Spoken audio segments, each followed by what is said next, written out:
South ఇండియాలోనే biggest sorry store మన Varahi silks మన విజయవాడ ఎంజీ రోడ్లో డిసెంబర్ 4వ తారీఖున ఘన ప్రారంభం.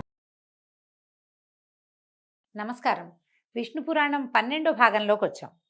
అయితే ఇలా పాషండుడితో మాట్లాడే వచ్చే పాపానికి రూపంగా ఓ కథ చెప్తాను వినమని పరాశర మహర్షి మైత్రేయుడికి ఓ కథ చెప్తున్నారు. ఏమిటో చూద్దాం. అది శతధనుడనే రాజు ధర్మ పద్ధతిగా ప్రజల్ని పాలిస్తూ యజ్ఞాలు చేస్తూ ఉండేవాడట. అతని భార్య పేరు శైబ్య. కైత్వం ఇచ్చారండి. శైబ్య పతిని దేవుడిగా భావిస్తూ పరిచర్య చేస్తూ సాధ్వీరత్నంగా పేరు పొందింది. ఆ రాజు ఒకసారి కార్తీక మాసంలో యజ్ఞం చేసి భార్యతో సహా గంగానదిలో స్నానం చేసి ఒడ్డున ఉన్న బ్రాహ్మణులకి భార్యతో సహా నమస్కారాలు చేస్తూ దక్షిణ ఇస్తున్న సమయంలో అతనికి విలువిద్య చెప్పినటువంటి ఆచార్యుని మిత్రుడు పీడావర్తుడు అనేవాడు పాషండుడుగా ప్రవర్తిస్తూ అక్కడికి రాగా రాజు వాడితో సంభాషణ ప్రారంభించాడు. అయితే వీడి సమాచారాన్ని తెలిసినటువంటి శైబ్య అక్కడి నుంచి తప్పుకొని సూర్యదర్శనం చేసి నమస్కారం చేసి విష్ణునామాన్ని మనసా స్మరించుకుంటూ భర్త రావడం కోసం నిరీక్షిస్తూ ఓ పక్క కూర్చుందట. ఇతను ఏం చేశాడు? ఆ పాషండుడితోటి సంభాషణ ముగించి వచ్చి సతీ సమేతుడై నగరానికి చేరాడు. కొంతకాలానికి శతధనుడు మరణించాడట. లోక సహజంగానే మరణం జరిగింది. అతని ఇల్లాలు సహగమనం చేసి సుగుణముని మణి అయిన కాశీరాజు కూతురుగా పుట్టింది. శతధనుడు పాషండ సంభాషణ ఫలితంగా విదిశాపురంలో ఒక కుక్కగా జన్మించాడు. ఇది ఇట్లా జరుగుతుందంటే ఆ కాలంలో జరిగి ఉండుండొచ్చండి. కృతయుగం నాటి కథలు కదా ఇవి. అయితే కాశీరాజు పుత్రిక తొలి జన్మ తెలివి కలదై, అంటే శైబ్య కాశీరాజు కూతురుగా పుట్టింది కదా, ఆమె తన ముందు జన్మ గురించిన అవగాహన ఉంది. అందుకని ఇవిడ ఏం చేసింది? తొలి జన్మ తెలివి కలిగిందై తన భర్త ఎక్కడ పుట్టాడోనని ఆలోచించి విదిశా నగరంలో సునక జన్మ ఎత్తాడని తెలిసి విచారించిందట. ఆమెకు పెళ్లి చేయాలని తండ్రి ఆలోచిస్తుంటే ఆ పెళ్లికి ఇష్టపడక విదిశా నగరానికి వెళ్ళి ఆ కుక్కని గుర్తించి చాలా విచారించింది. అంటే తన భర్త కుక్కగా పుట్టాడని బాధపడుతోంది అమ్మడు పాపం. ఎంతో విచారించి ఒకనాటి రాత్రి ఆ కుక్క దగ్గరికి వెళ్ళి చేతులు జోడించి, మీ వంటి పుణ్యాత్ముడు పాషండుడితో సంభాషణ వల్ల ఇలాంటి దౌర్భాగ్యపు జన్మ ఎత్తవలసి వచ్చింది. దైవఘటన తప్పదు కదా మహాత్మా, పూర్వజన్మ జ్ఞానం లేక ఇలా ఉండటం తగదు. ఇక ఈ నీ శరీరం విడిచిపెట్టి నేను నీ ముందు పుట్టుకలో నీ భార్యను అని చెప్పేసరికల్లా ఆ కుక్క ఏం చేసినట్ట నిరాహారిగా ఉండి కొన్నాళ్ళకి తనుత్యాగం చేసి కోలాహల పర్వతం దగ్గర నక్కగా పుట్టిందట. ఆ విషయం తెలిసిన ఈ భార్య అయ్యుడున్నారు కదా శైబ్య, కాశీరాజు కుమార్తె, ఇక అక్కడికి వెళ్ళి ఆ కుక్కతో ఏం చెప్పిందో అవే మాటలు చెప్పిందట ఈ నక్కకు కూడా. ఈ పుణ్యకాంత వాక్ప్రభావం వల్ల ఒక నక్క కొన్నాళ్ళు నిట్రుపవాసం చేసి, అంటే ఇక తిండి లేదు అలాగే ఉండిపోయిందనమాట. శరీరం విడిచి ఒక అడవిలో తోడేలుగా పుట్టింది.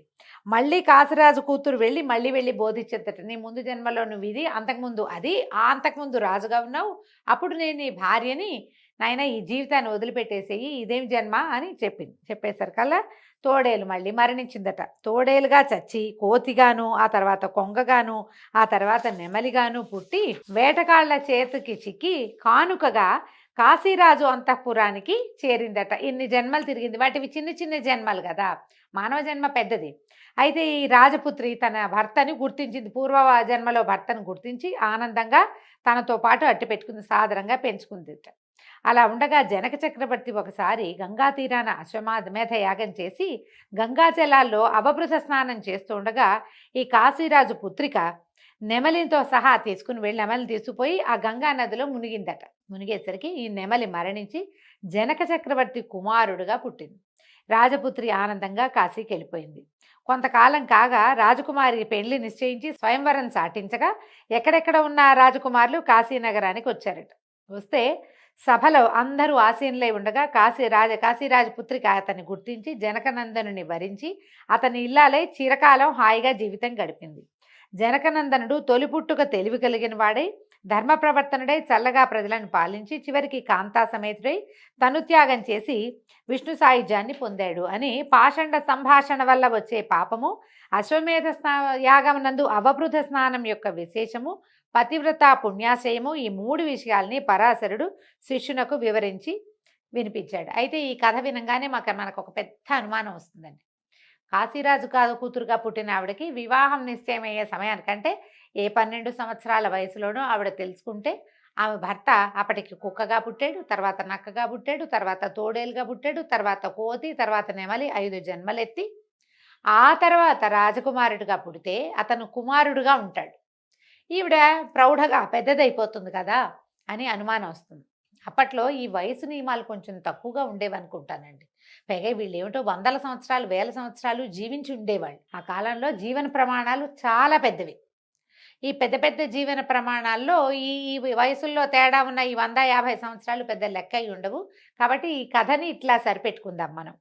మైత్రేయ ఇంకా నీకేం వినాలనుంది అడుగని పరాశరుడు అడిగేసరికి మైత్రేయుడు అడుగుతున్నాడు.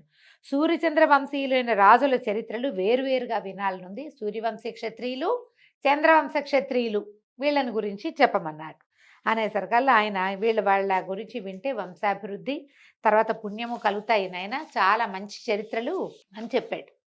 సూర్యచంద్ర వంశరాజుల చరిత్రలు చెప్తున్నాడు. సృష్టి తన పనిగా పెట్టుకుని బ్రహ్మ ఏం చేశాడు, విష్ణు యొక్క నాభి కమలం నుంచి జన్మించాడు. బ్రహ్మ వేదాలకి ప్రభువు, ఆ విధంగా అందరికీ పూజ్యుడు, యోగులకు ఇష్టదైవము, పరబ్రహ్మ స్వరూపంగా చెప్పదగినవాడు. ఆ బ్రహ్మ యొక్క కుడి బొటన వేలి నుంచి దక్ష ప్రజాపతి పుట్టాడు. అతని కూతురు అదితి, ఆమె కశ్యపుని యొక్క భార్య అయింది. ఆ దంపతులకు జన్మించిన వాడు దివ్య తేజశాలి అయినటువంటి సూర్యుడు. సూర్యుని భార్య విశ్వకర్మ కూతురు అయినటువంటి సౌమ్య. ఆ వైవస్వతునకు తర్వాత ఆ దంపతులకి కుమారుడు వైవస్వతుడు. ప్రస్తుతము 7వ మనువుగా ప్రసిద్ధుడుగా ఉన్నాడు. ఆ వైవస్వతునకు 9 కొడుకులు, 9 మందట. వీళ్ళలో ఎవరెవరు, ఇక్ష్వాకువు, నృగుడు, దృష్టుడు, శర్యాతి, నరిష్యంతుడు, నాభాగుడు, దిష్టుడు, కరూషుడు, పృషధ్రుడు అని వీళ్ళ పేర్లట.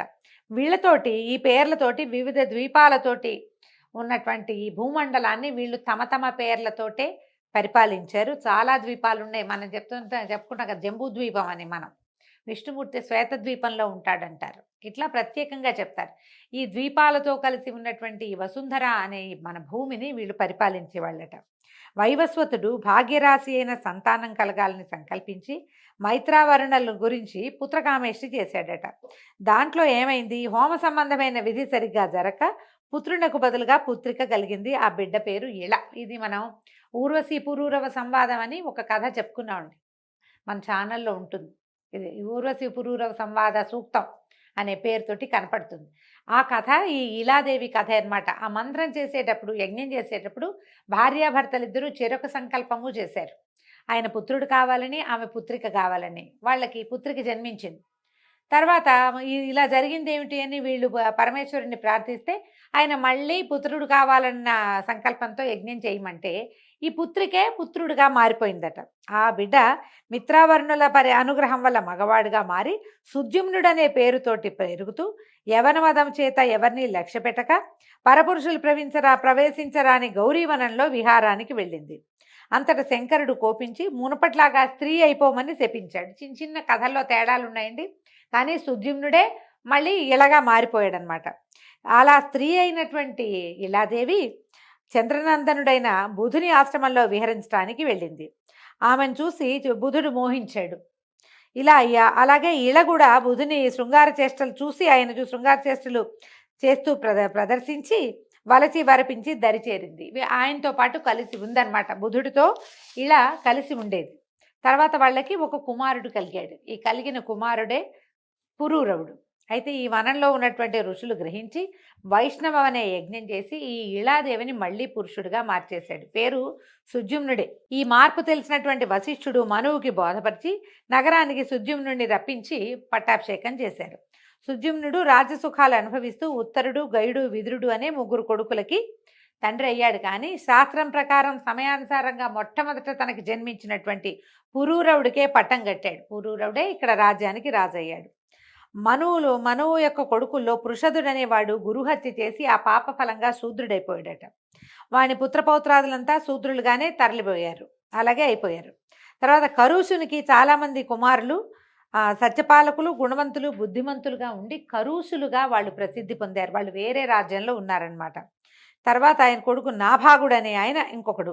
ఈయన భూమండలాన్నంతా ఏలిన సుప్రసిద్ధుడైన ప్రభువట ఇతను. నాభాగుని కొడుకు బలంధనుడు. అతనికి వత్సప్రీతికేమో ఉదారకీర్తి, ఉదారకీర్తికి ప్రాంశు ప్రజాపతి, ఆయనకి ఖనిత్రుడు, అతనికి క్షుపుడు, క్షుపునకు వింసుడు, అతనికి ఖనిత్రుడు, అతనికి అతివిభూతి, అతివిభూతికి కరంధముడు, అతనికి అవేక్షి, అవేక్షికి మరుత్తుడు కుమారులుగా జన్మించారు. ఎంతమంది పేర్లు చెప్పాను చూడండి. తర్వాత తర్వాత తరాలలో చివరికి మరుత్తుడు అనేవాడు పుట్టాడు. ఈ మరుత్తుడు అనేవాడు సామాన్యుడు కాదట, చాలా గట్టివాడు. ఇంద్రుణ్ణి మించినటువంటి బలవంతుడు, గుణవంతుడు, పైగా ఈ మనువంశానికి మంచి పేరు తెచ్చినటువంటి లోకమాన్యమైన చరిత్ర కలిగినవాడు. భూమండలం మొత్తాన్ని పరిపాలించినటువంటి ప్రతాప శౌర్యమూర్తి. అయితే ఈయన ఏం చేశాడట, ఒకసారి అశ్వమేధ యాగం చేశాడట. అది చేయటానికి నిర్మించిన యజ్ఞశాల బంగారపు మయమట, మొత్తం అంతా బంగారంతో నిర్మించారు. సోమపానం చేయటానికి అమరావతి నుంచి ఇంద్రుడు తన వాళ్ళందరితో అష్టదిక్పాలకులతోటి వాళ్ళందరినీ వెంట పెట్టుకుని వచ్చి ఇక్కడ అన్ని పనులు కూడా చేశారట. వాళ్ళు యజ్ఞం అయిన తర్వాత దేవతలందరికీ మోయలేనంత బంగారాన్ని ఇచ్చారట. అసలు ఆ యజ్ఞం చేసిన వాడిని అన్ని లోకాలు స్తుతించినట, ఎంత అద్భుతంగా చేశాడు అని ఈ మరుత్తుని చాలా గొప్పగా మెచ్చుకున్నారు. అంత గొప్పవాడైన మరుత్తుడికి అరిష్యంతుడనే కుమారుడు కలిగాడు. అతని కుమారుడు దముడు. మళ్ళీ వచ్చినాయండి బోలెడన్ని పేర్లు. దముని కొడుకేమో రాజవర్ధనుడు, రాజవర్ధుని కొడుకు సుధృతి కుమారుడు నరుడి కొడుకు కేరళుడు. ఆ కేరళుడి ప్రభుత్వం వల్లే భూమి మీద అత్యంత ఆకుపచ్చగా ఉండే ప్రాంతంగా పేరు పొందినటువంటి కేరళ దేశం వెలిసిందట. ఆయన విపరీతంగా ప్రపంచం నుంచి ఎక్కడికి వెళ్తే అక్కడి నుంచి మొక్కలు తీసుకొచ్చి పెట్టుకున్నాడు. అందుకని అక్కడ ఆకుపచ్చగా ఉంటుంది, మనం ఎక్కువ చెప్పుకుంటాం కదా. అయితే ఈ కేరళుని యొక్క కుమారుడు బంధుమంతుడు, వాని కొడుకు వేగవంతుడు, వాని కొడుకు బుధుడి కొడుకు తృణబిందుడు. అయితే ఈ తృణబిందువుకి ఇలబిల అనే ఒక కూతురు కలిగిందట. ఈ ఇలబిల యొక్క కూతురు పేరు అలంబిక. అయితే ఈ అలంబిక అప్సరస అయిందట. అంటే దేవలోక చాలా కాలం తపస్సు చేసి ఆమె అప్సరస అయ్యేటువంటి అవకాశాన్ని పొందింది. తృణబిందుడు అలంబికను పరిగ్రహిస్తే వాడి కొడుకై పుట్టినవాడు విశాలుడు. ఆమె ఏంటంటే అప్సరస అయిందంటే ఇక మనవరాలు వరస లేదనమాట, ఆమెకి దేవయోనిగా మారిపోయింది. వాళ్ళకి సంతానం కలిగింది. విశాలుని వాసమైనటువంటి పట్టణమే విశాల అనే ప్రసిద్ధమైన నగరమైంది. ఈ విశాలపురం ఏంటంటే చాలా సిరి సంపదలు ఉండేవట. వీళ్ళంతా ఎప్పటికప్పుడు యజ్ఞాలు, యాగాలు, హోమాలు చేస్తూ దేవతల్ని సంతోషపెట్టి వారి నుంచి విపరీతమైన సిరి సంపదల్ని పొందారట. ఇక వీళ్ళ సంతానం వరుసగా ఎన్ని పేర్లోనండి.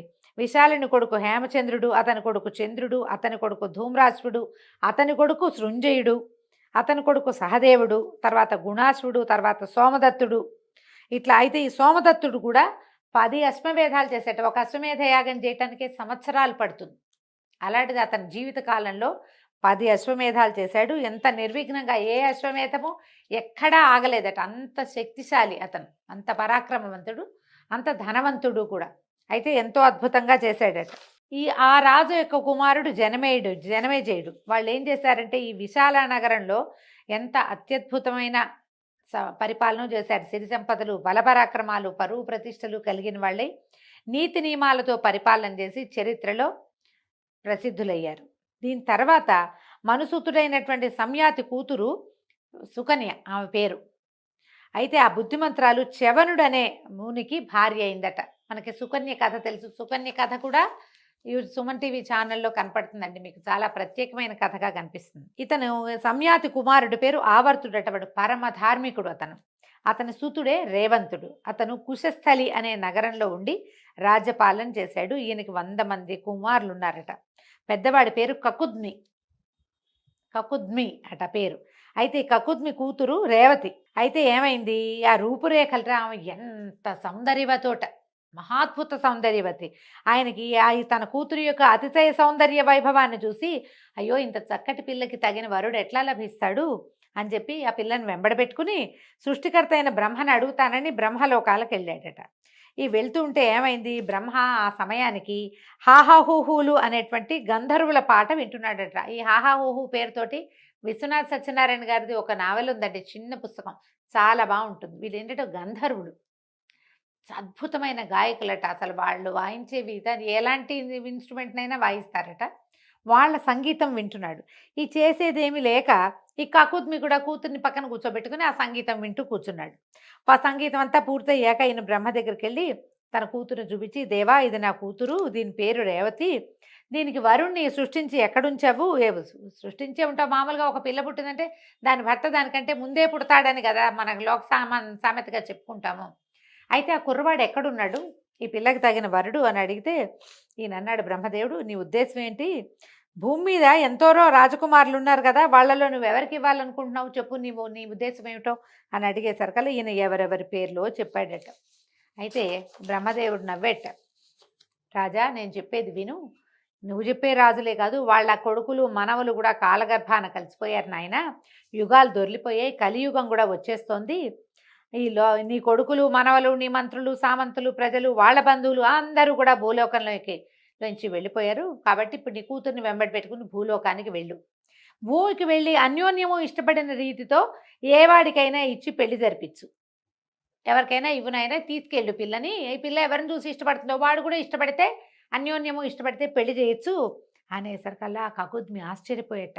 బ్రహ్మ మాటలు విని, దేవా ఆశ్చర్యంగా ఉంది, నాకు నీ సన్నిధిలో ఉన్నాను కాబట్టి నాకు భూలోక వార్తలు తెలియలేదు, మరి ఇప్పుడు ప్రస్తుతం ఉన్న వాళ్ళలో భూమి మీద ఉన్న వాళ్ళలో వాళ్ళు ఎవరి సంగతులు నాకు తెలియవు కదా, నా కూతురికి సరిపడే వరుడు ఎవరో కొంచెం తెలియజేయి, నా మాట మన్నించిన ఆయన అని బతిమలాడుకున్నాడు. బతిమలాడితే బ్రహ్మ ఒక్క నిమిషం తల వంచి ధ్యానించి ఆనందంగా చేతులు జోడించి ఇట్లా అన్నట్ట, రాజా నీ పుత్రికి తగిన వరుడున్నాడు, లోకరక్షణ లక్ష్యంగా విష్ణువు ఇలలో అవతరించాడు, ఆ లోకనాథుని మహాత్మ్యం చెప్తాను విను. ఈ కథ ఎంత మలుపు తిరుగుతుందోనండి.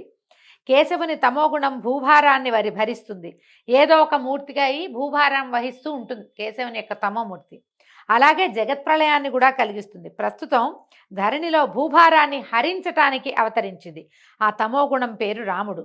అతను ఆదిమధ్యాంత శూన్యుడు, నిర్వికల్పుడు, ఆదిదేవుడు, అనంతుడు, త్రిగుణాశ్రయుడు, గుణాతీతుడు, సృష్టి స్థితి లయకారకుడు, ఎలాంటి విచారము లేనిటువంటి శుద్ధ మనస్కుడు, జనన మరణాలు లేని ఆకాశతత్వరూపుడు, సర్వమంగళమూర్తి, వేదాంత వేద్యుడు, యోగుల హృదయాలలో ప్రశాంతమూర్తిగా విహరిస్తూ ఉంటాడు, అప్రమేయుడు. ఇలాంటి వాడు అని చెప్పడానికి సాధ్యం కాని మహిమ కలిగిన వాడు ఆ రాముడు యదువంశంలో అవతరించాడు. ఆ రాముడు ప్రస్తుతపు పేరు బలభద్రుడు, నీలాంబరుడు, నాగలి రోకలి ఆయుధాలుగా కలిగిన వాడు ఆ యదుకుల రత్నము.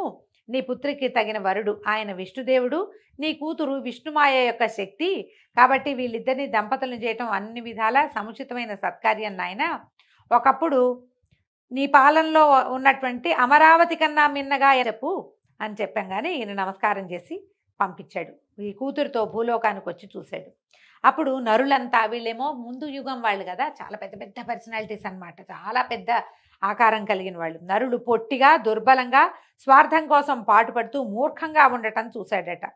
అయితే అలా వెళ్ళి ద్వారకలో ప్రవేశించాడు. ప్రవేశిస్తే శుద్ధ స్ఫటిక సంకాశుడు, శీరపాణి, దివ్యతేజో విరాజమానుడు అయి ఉన్న బలరాముని చూసి స్వవిషయం చెప్పి మన్ననగా మాట్లాడి, కూతుర్ని బాబుకు బ్రహ్మదేవుడు నీకు అప్పచెప్పమన్నాడు తండ్రి అని అప్పచెప్పేసరికల్లా ఈవిడ ఏం చేశాట, బలరాముడు, ఆమె ఇంత పొడుగ్గా ఉందట, బలరాముడి కంటే చాలా పొడుగట రేవతీదేవి. ఆయన ఏం చేశాడు, నాగలితోటి మెడ మీదకి నాగలి తగిలిచ్చి కిందకి లాగాడట. లాగి ఆమెను పొట్టిగా చేసి తనున్నంత పొడుగ్గా, అంటే ఈ మన ద్వాపర యుగం నాటికి మనుషులు 7.5 అడుగులు అలా ఉండేవాళ్ళండి, మనకంటే పొడుగు. అయితే ఈ కృతయుగం నాడు 14 అడుగులు 18 అడుగులు కూడా ఉండేవాళ్ళట, అంతంత పొడుగు ఉండేవాళ్ళు. ఆమెని నాగలితోటి పొట్టిదాన్ని చేశాడు, ఇట్లా దగ్గరికి లాగి ఆమె అవయవాలన్నీ దగ్గరికి చిన్న సైజుకి అయిపోయినాయి. అప్పుడు ఆమెను వివాహం చేసుకుని గృహస్థ జీవితం గడిపాడట. కూతురు పెళ్ళి అయిపోయింది కాబట్టి కకుద్మి తపశ్చర్య కోసం హిమగిరి వెళ్ళిపోయాడు. అయితే తర్వాత ఏం జరిగిందో మనం రేపటి భాగంలో తెలుసుకుందామండి. ఈ కథ వింతగా ఉంది చూడండి. ఇప్పటిదాకా మనకి బలరాముడి భార్య రేవతి అన్నదే మనం రకరకాల సినిమా కథల ద్వారా కూడా తెలుసుకున్నాం. ఆమె ఏనాటిది అంటే మనకి 2 యుగాల ముందుది. కృతయుగం నాటి రేవతీదేవిని మధ్యలో ఉన్న త్రేతాయుగం వదిలేసి ద్వాపర యుగంలో బలరాముడు వివాహం చేసుకున్నట్ట. వారికి సంతానం కూడా కలిగిందని వివిధ కథల ద్వారా తెలుస్తుందండి. దీంతో ఈరోజు కథ సమాప్తం అండి. రేపు ఉదయం మళ్ళీ కలుసుకుందాం. నమస్కారం.